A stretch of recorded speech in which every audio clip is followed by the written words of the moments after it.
Assalamualaikum warahmatullahi wabarakatuh. Alhamdulillahi wa syukranillah amma ba'du. Baik anak-anak sekalian, ayyuhatulab al-faslul khamis al-ba.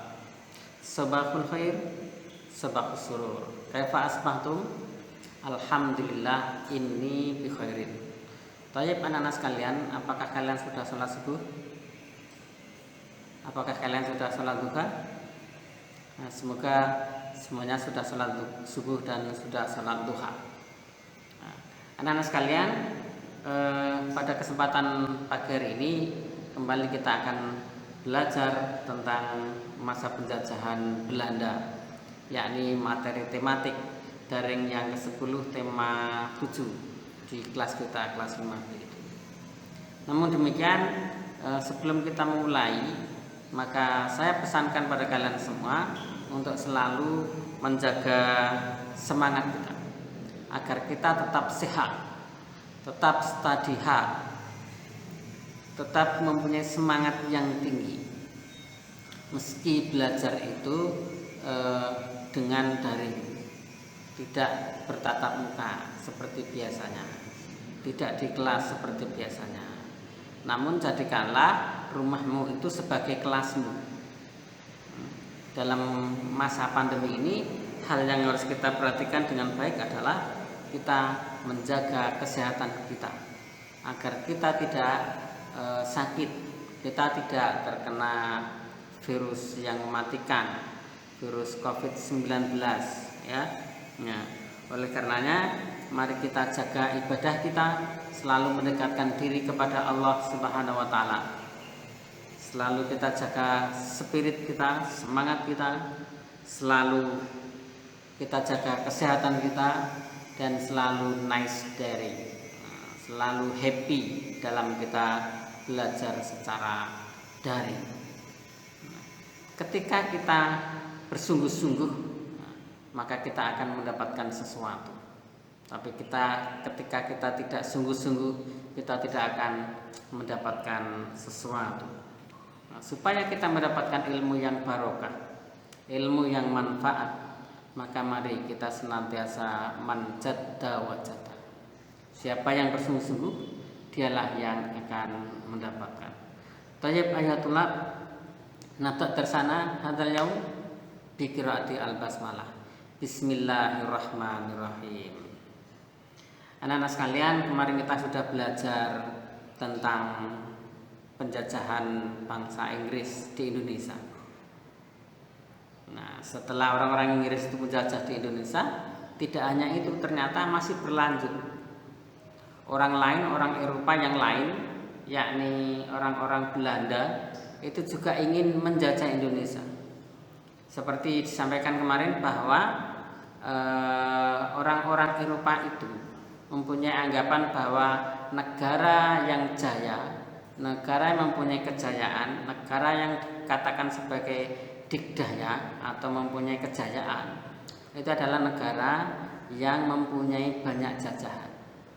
Maka salah satu di antaranya, bangsa Belanda ini datang ke Indonesia, datang ke negara kita, datang ke Nusantara untuk menjajah bangsa Indonesia, supaya mereka menjadi orang yang jaya, menjadi negara yang adikdaya, menjadi negara yang jaya di tingkat orang-orang Eropa.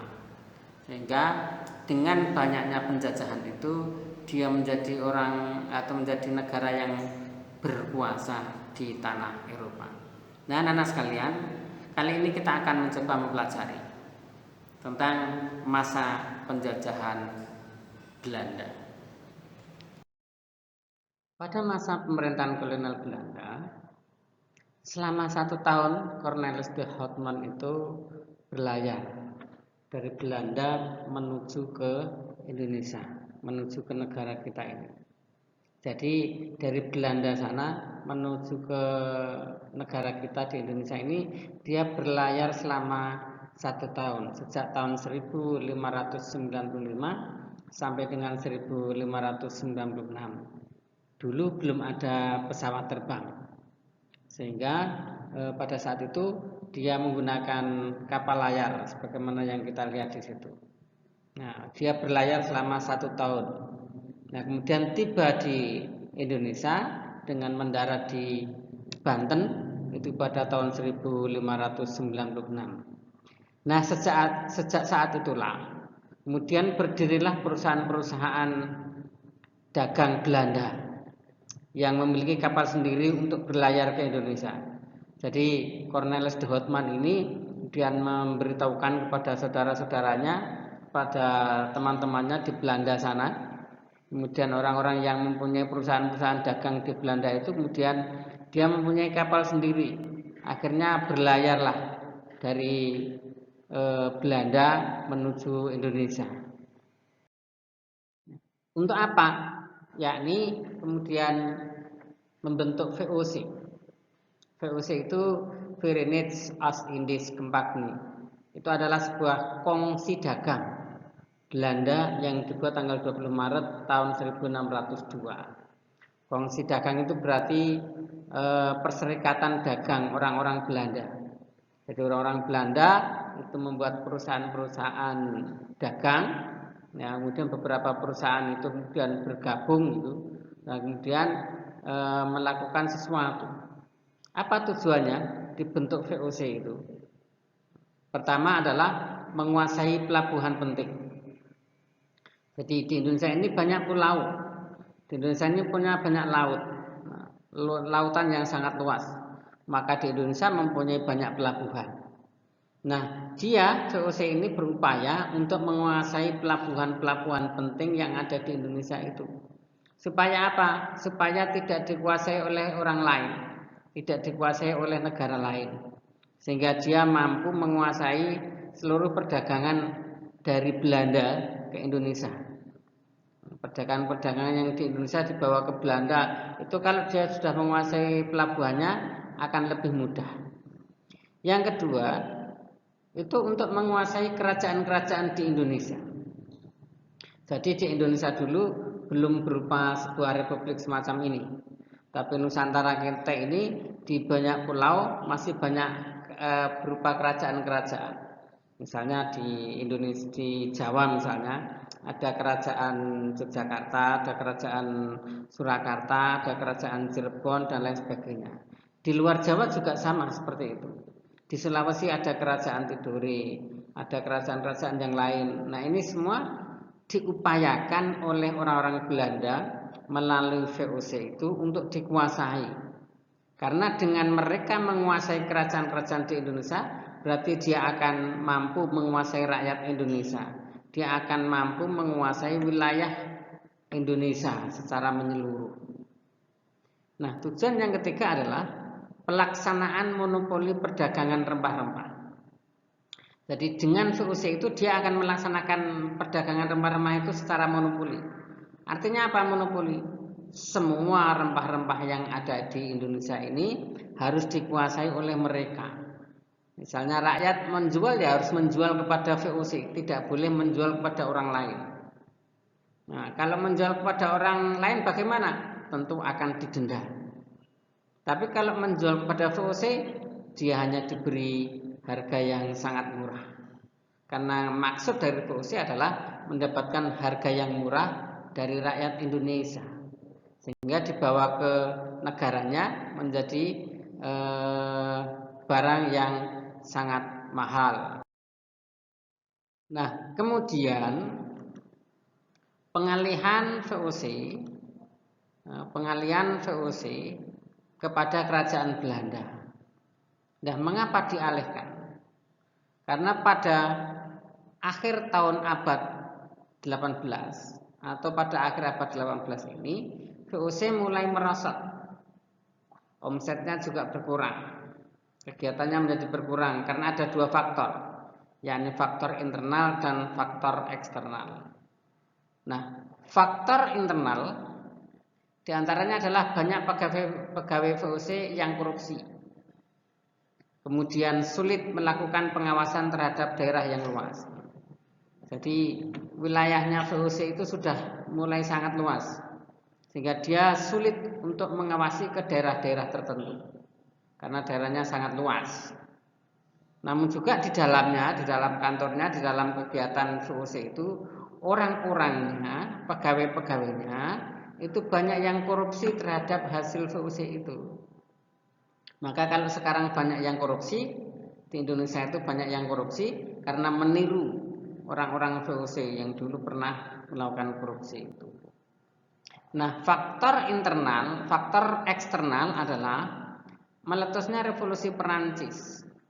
Di mana dengan meletusnya revolusi Perancis itu Belanda jatuh ke tangan Perancis yang di bawah Napoleon Bonaparte. Artinya kalau Belanda sudah dikuasai oleh Napoleon Bonaparte dari Perancis, Belanda tidak bisa berkuasa secara leluasa. Maka VOC menjadi terkendala. Yang kedua, penentangan rakyat Indonesia terhadap VOC. Artinya bahwa rakyat Indonesia juga tidak mau dikuasai oleh VOC. Banyak orang-orang yang kemudian menentang terhadap kebijakan-kebijakan VOC itu. Nah, ini mulai rakyat Indonesia mulai banyak menentang. Nah, kemudian pada tanggal 15 Januari 1808 Herman Willem Dendels ini berkuasa menjadi gubernur jenderal di Indonesia dengan tugas mempertahankan Pulau Jawa dari serangan Inggris. Maka langkah-langkah yang dilakukan oleh Dendels adalah satu, meningkatkan jumlah tentara dengan mengambil dari berbagai suku bangsa Indonesia. Dia merekrut orang-orang Indonesia dari berbagai macam suku. Ada suku Jawa, ada suku Sunda, ada suku Sumatera dan lain sebagainya. Diambil oleh mereka, dijadikan tentaranya orang-orang Belanda. Yang kedua, Dendels ini membangun pabrik senjata di Semarang dan di Surabaya. Nah, di Semarang dan di Surabaya. Nih, menjadi pabrik senjata. Untuk apa? Untuk memenuhi kebutuhan mereka, memenuhi kebutuhan Dendels dan sekutunya, memenuhi kebutuhan Belanda, supaya mereka mudah mendapatkan senjata. Nah, yang ketiga, membangun pangkalan armada di Anyer dan Ujung Kulon. Sedangkan yang keempat, membangun jalan raya dari Anyer hingga Panarukan sepanjang 1100 km. Jadi ini dari Jawa Barat sana sampai ke Jawa Timur sana itu dibuatlah jalan raya yang panjangnya 1100 km. Ini dilakukan oleh Dendels dalam rangka memudahkan mereka untuk berjalan, untuk menembus ketika nanti di wilayah Anyer itu sudah dikuasai orang lain misalnya, atau dikuasai Inggris misalnya, maka dia akan lari ke daerah Jawa Timur, ke Panarukan itu dengan mudah ketika sudah dibuat jalan raya ini.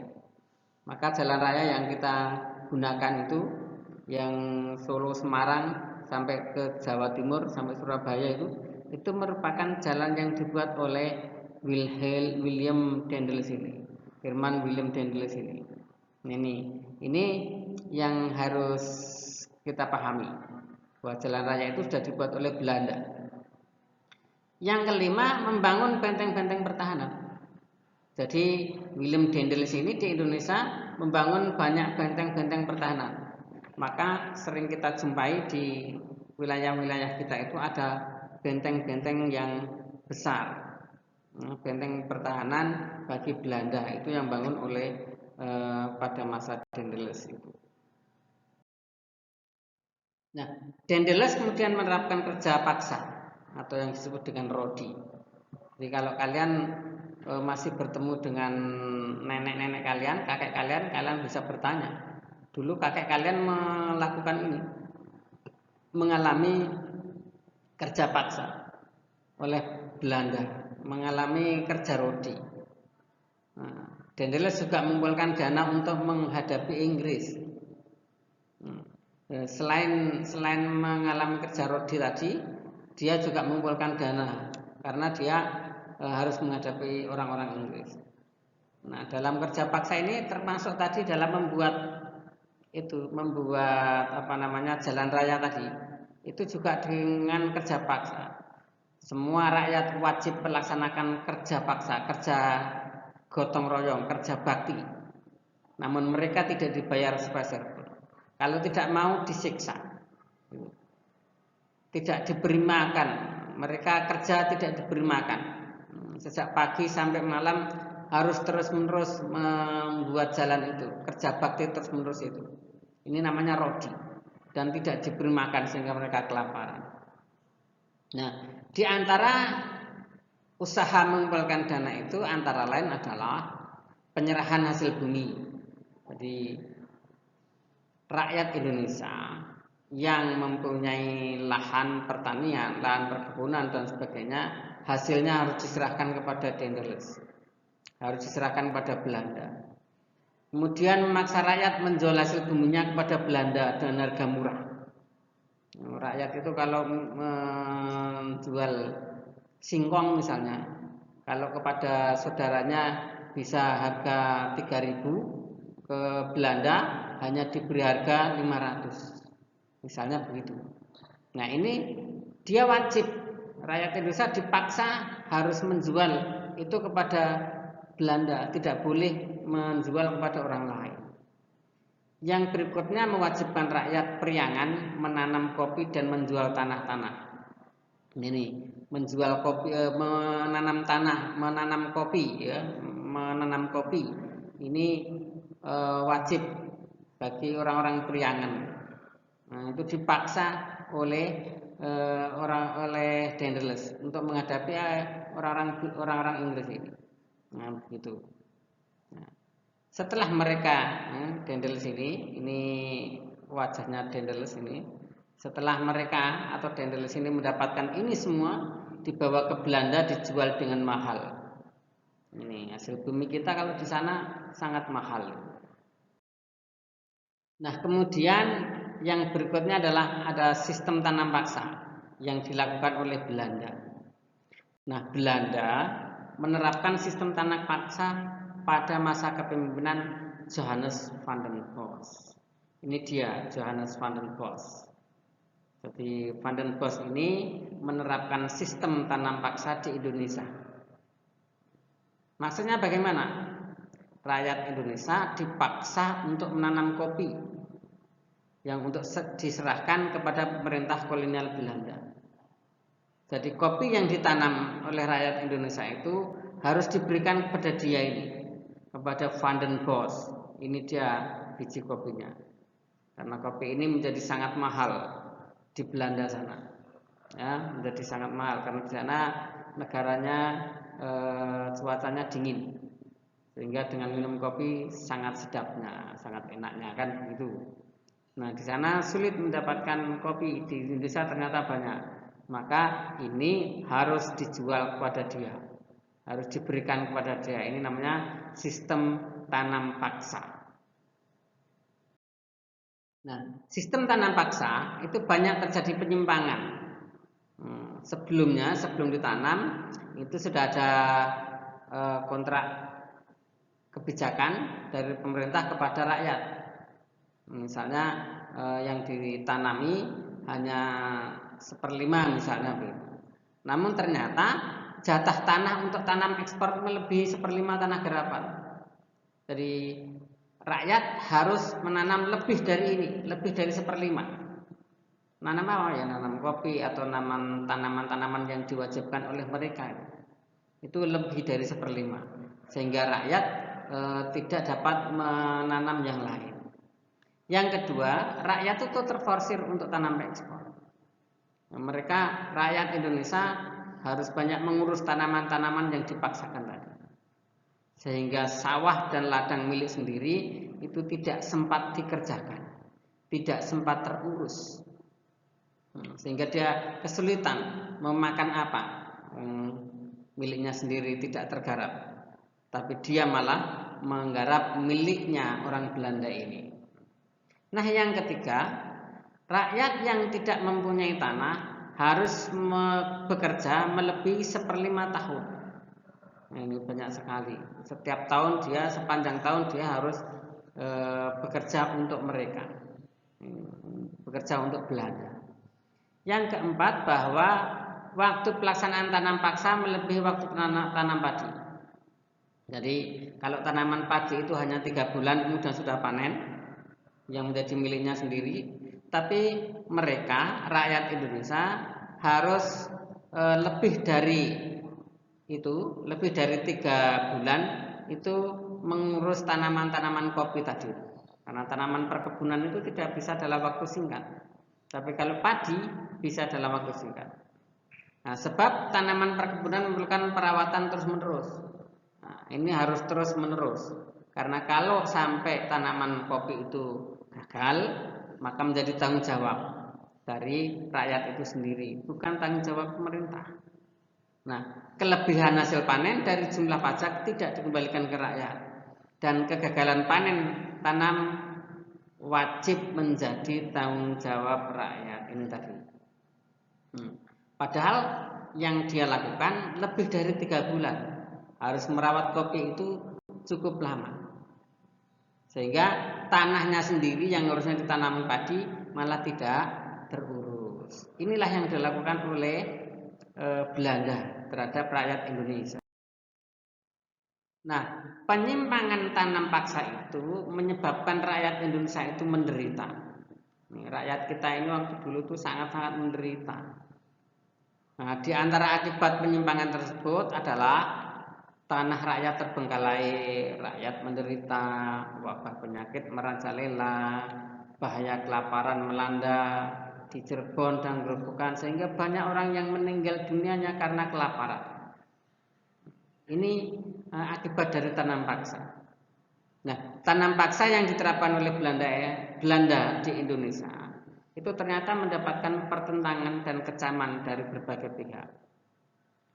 Salah satu tokoh Belanda yang menentang itu adalah Edward Douwes Dekker, yang dengan nama samarannya adalah Multatuli. Nah, Douwes Dekker ini menulis sebuah buku yang namanya Max Havelaar. Di dalam buku Max Havelaar itu, dia mengusulkan kepada Belanda untuk balas budi kepada rakyat Indonesia. Apa balas budinya? 1, memberikan pendidikan kepada Indonesia, rakyat Indonesia, membangun saluran pengairan atau yang disebut dengan irigasi, kemudian memindahkan penduduk dari yang padat ke daerah yang jarak penduduknya atau yang disebut dengan imigrasi dan lain sebagainya. Ini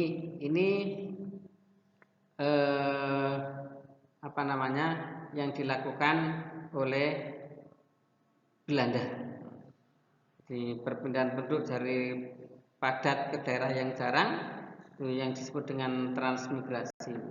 Nah, itu juga dilakukan pada masa Belanda.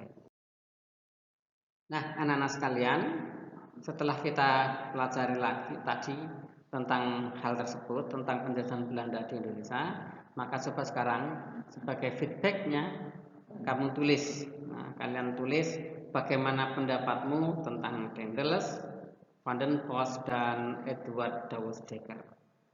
Apakah ketiga tokoh itu adalah tokoh yang baik atau tidak? Kemudian apakah memberikan peluang yang baik kepada rakyat Indonesia, ataukah memberikan sesuatu yang baik kepada bangsa Indonesia dan lain sebagainya? Silakan ditulis dalam sebuah buku tulismu dan kemudian dikirim ke saya. Demikian pelajaran kita, KBM kita tematik pada kali ini. Nakhtatim bi qiraati hamdalah. Alhamdulillahirabbil alamin. Assalamualaikum warahmatullahi wabarakatuh.